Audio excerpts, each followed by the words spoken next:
Welcome to Golden Black Saturday Simulcast, and it is Saturday, I think, to about midnight here after Purdue's defeat at the hands of Wisconsin. I think for the umpteenth time, as it's been well documented over the time. Mike Carmin and Tom Dienhart joined me. Tom, I'll start with you. Obviously a disappointing first half, especially from the Boilermakers. Some signs of life in the third quarter. And yet, still, at the end of the day, it's a loss to Wisconsin. I guess first I want to get your reaction from what you saw in post game, and then also kind of looking at the big picture. What do we get out of this? Not much reaction at a post game. I mean, they always got to look at the film. Yeah. And, so I don't know. It got off to a slow start, and just disappointing. There's no way to categorize it, guys. Losing 21-3 at halftime. Wisconsin converts its first 8 third downs. The defense looks lost at times again. Trouble containing the quarterback run. It looked a lot like every Wisconsin game we've seen for the last 25 years against Purdue in a lot of ways. It's supposed to be an air raid-based offense, but it looked a lot like the old Barry Alvarez offense most of this night, with, again, Braylon Allen leading the way with 116 yards rushing. So, yeah, now you're 1-3. Yeah. And you got Illinois next week. And Purdue had to make hay this month, and they're not making hay. Things only get more difficult from here. So, yeah, it'll be interesting to see how the team reacts. It goes without saying you got to beat Illinois next week. Because then after that, you got Michigan, Ohio State, Iowa. You have to go to Nebraska. Minnesota comes to West Lafayette. By my counting, Purdue could probably only be favored 3 more times this season. Next week against Illinois, at home against Northwestern, at home against Indiana. They got 1 win right now, so do the math. That's 4-8. So again, just disappointing on a lot of different levels. I think we all can agree with what we saw tonight. Yeah, I don't think there's any doubt about that. It'll be interesting to see. I don't know. It'll be interesting to see if they'll even be a favorite. I think they'll be a favorite next week. Mike, you're a great odds maker. You can weigh on that. But just your reaction to tonight's effort or lack thereof. And again, I don't think effort was necessarily the issue, but execution certainly was in the first half. You just can't do what Purdue did coming out of the box and compete against Wisconsin, even though Wisconsin is not a great football team either. No, we're starting to see trends develop. Yeah, that are disturbing. Second straight home game where you've gotten in a hole early. The first drive by the opposing team, they come down and score. They put you in a hole, and then they get you back on your heels. You're down, 14-0 tonight, and you're down to Syracuse. The one thing I didn't really understand is, and I think, I kind of wrote about it on the message board, but I think Ryan Walters alluded to, he said they were passive in the first half, but that didn't change until after halftime. Well, if you're passive in the first half, shouldn't you change that as soon as possible? It's clear that Purdue's defense, just with the front four, can't get the amount of pressure that it needs to be an effective defense. So they've got to do some different things with the personnel that they have to get off to better starts and get, your offense back on the field. So we've seen those trends develop. Third downs in their losses are a huge problem. I think the 3 teams are converting 63% total on third down. And your offense is not staying on the field on third down. That was in the first game. I think that was a little bit tonight, especially in the first half. So we're starting to see things, trend in whatever direction, but you need to turn that around. And next week gives you another opportunity to do that, but you have to move that way in a quicker fashion. Tom, did you think make anything of the? I thought maybe out of necessity, maybe the way the game was going, the Purdue did speed the game up, sort of, by blitzing more, by going to tempo, a little more tempo offensively in the third quarter. It seemed to work.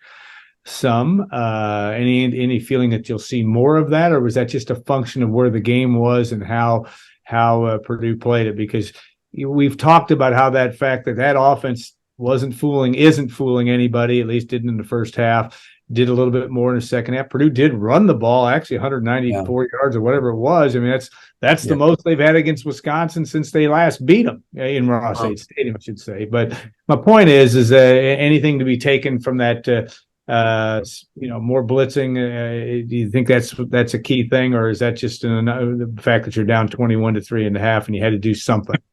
Maybe it's a little bit of both, Alan. Trying to make something happen by like Mike said, trying to be more aggressive in the second half, and Ryan Walters said that too. But a couple of things stood out for me, in addition to maybe not being as aggressive as they needed to be in the first half, which was just the play of the offensive line. Was it just me, or did it seem like Hudson Card was running for his life? He was. Very often. He ends up leading the team in rushing attempts with 13. I'm willing to guess most of those were desperation runs on improvisational scrambles. So just little time for him to pass on most occasions. And that's got to shake your confidence if you're a quarterback. And then the turnovers, right? We had 4 last week, 3 this week. He had that weird fumble that got called against Mockabee late. And he had a couple interceptions. I know one was at the end of the first half, sort of a desperation heave, but still had 7 turnovers. I think 6 of those are attributed to Hudson Card.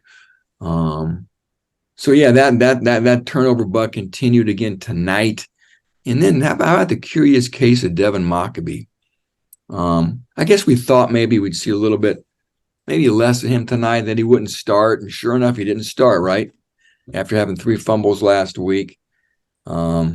Hardly carried the ball. He had 4 carries. And I know Tyrone Tracy led the team. He had a nice night with 84 yards rushing. But still, man, for Devin Mockabee just to have 4 carries, I'll be honest with you, I think they should just be Tracy and Mockabee. I like Dylan Downing, but I think Mockabee and Tracy should be the 2 backs getting all the carries. I think they're your best backs. They're your big play backs. And, Tracy had 8 carries and Mockabee had 4. And I know they were losing, so you're not going to run the ball out when you're losing still. So maybe that was part of it as well. But Mockabee had no carries in the first half. He did have the 1 carry that got called back by penalty. Yeah. But still no statistical carries in the first half for Devin Mockabee. Think about that.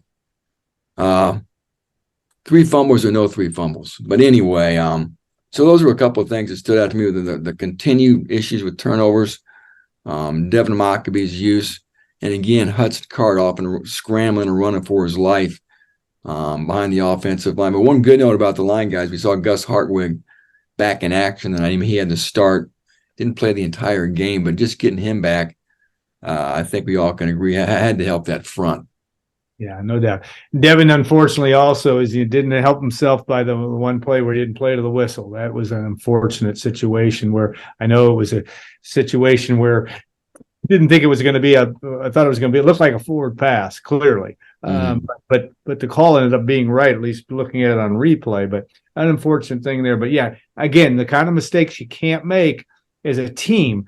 Purdue just doesn't have a margin for error, and Ryan Walters admitted to that on the post-game radio, talking about the fact, hey, we're not good enough to make those kind of mistakes and get the job done. Mike, what's your solution to all this moving forward, outside of outscore the opponent?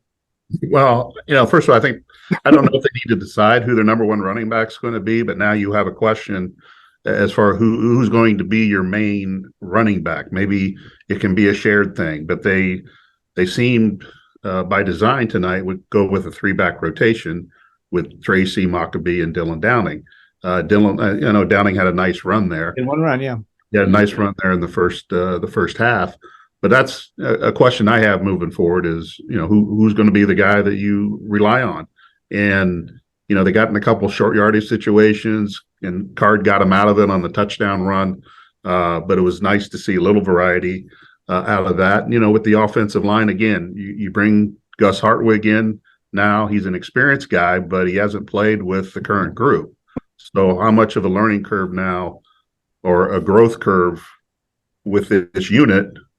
How long is that going to take to try to click? Because I do think the offensive line has not clicked this year, in part because you have a lot of new faces, and now you've added another new face. And now, how long for that to come together? Just I mean, I'm not going to sit here and tell me I got all the answers, which we all do. We're all undefeated on this show right now. Yeah, right, absolutely.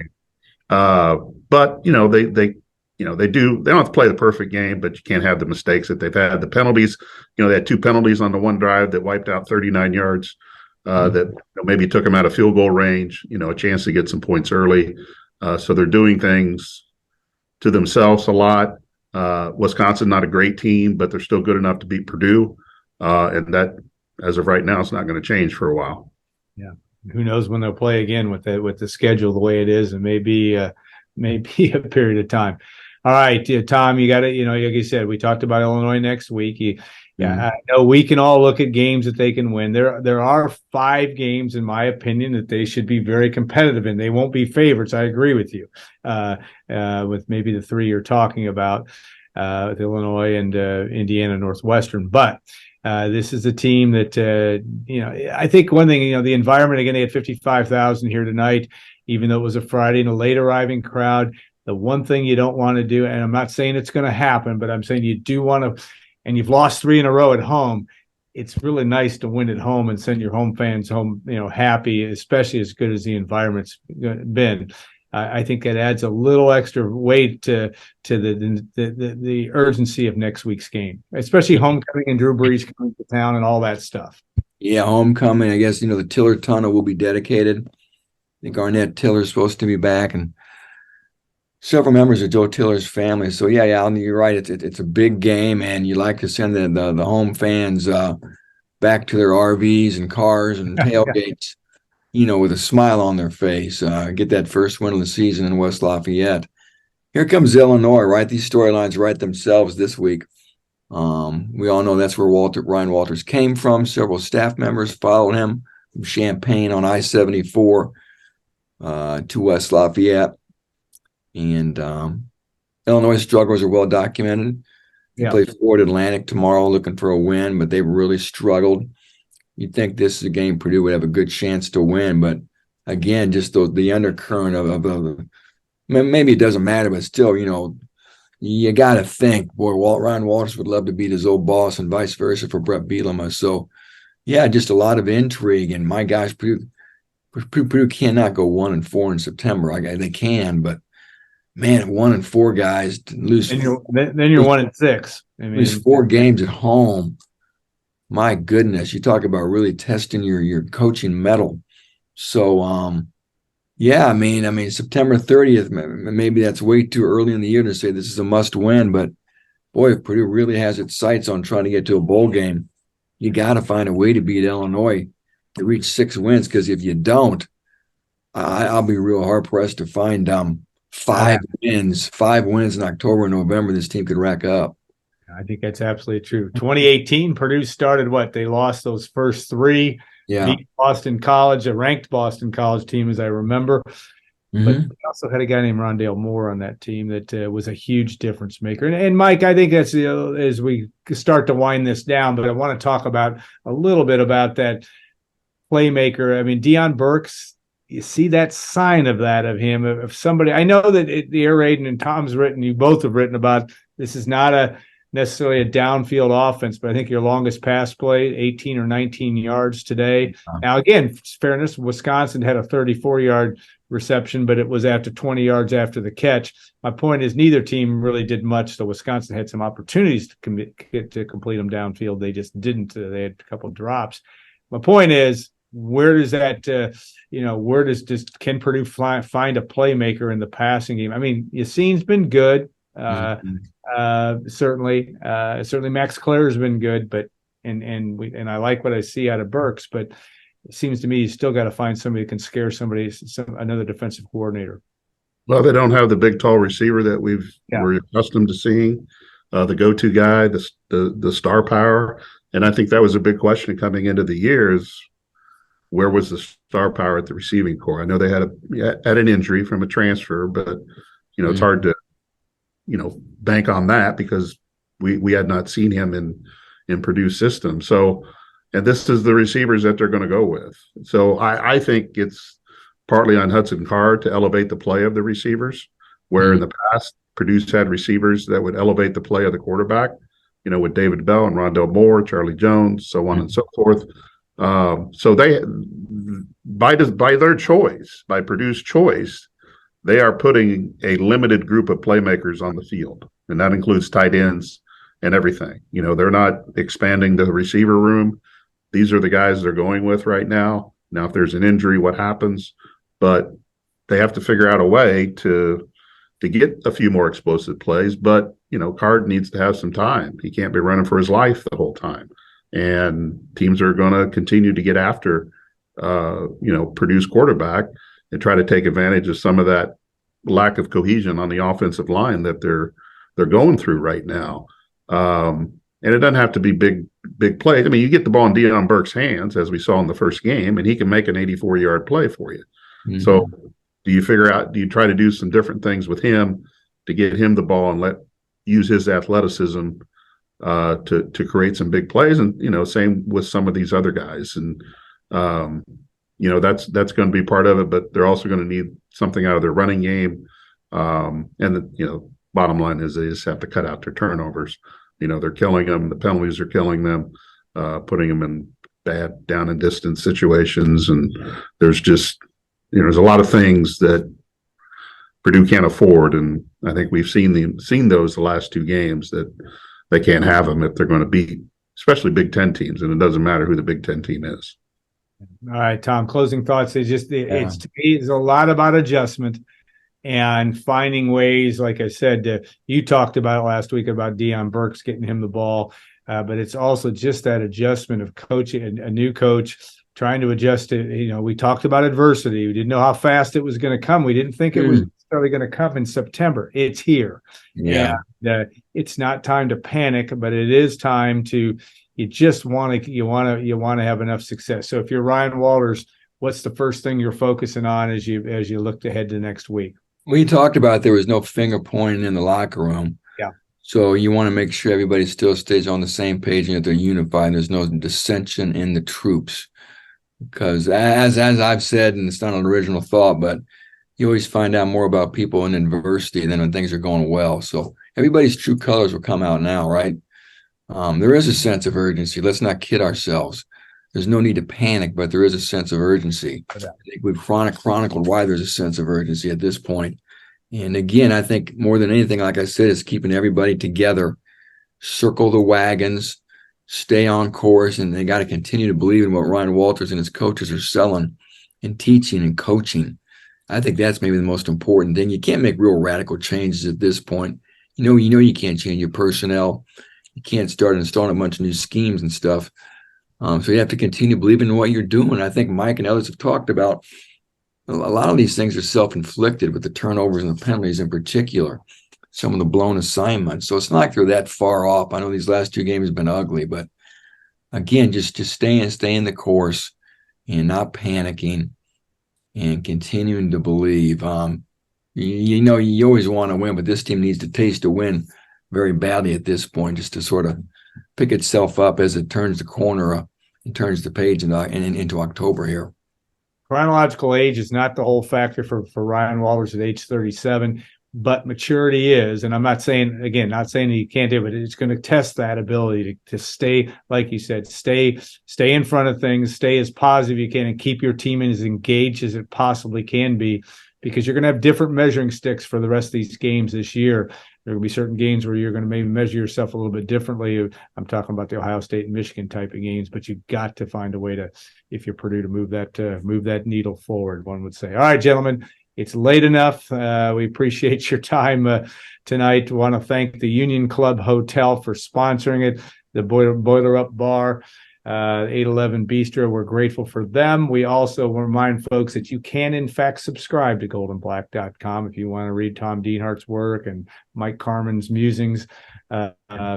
Please think about doing that. We've got some specials going on. We'd love to have you as a member of goldenblack.com. All right, have a great rest of your weekend, everybody. We'll see you not as late next week. That'll be nice to do a Saturday simulcast at least on a Saturday night at about 9 o'clock, I would assume, somewhere around there after Purdue takes on Illinois, which is a 3:30 start Eastern time on Peacock, of all things. We'll all be getting our subscriptions updated for that as well. So we'll look forward to that. Have a great week, everybody. Thanks for watching and listening, and we'll see you next week on Saturday Simulcast.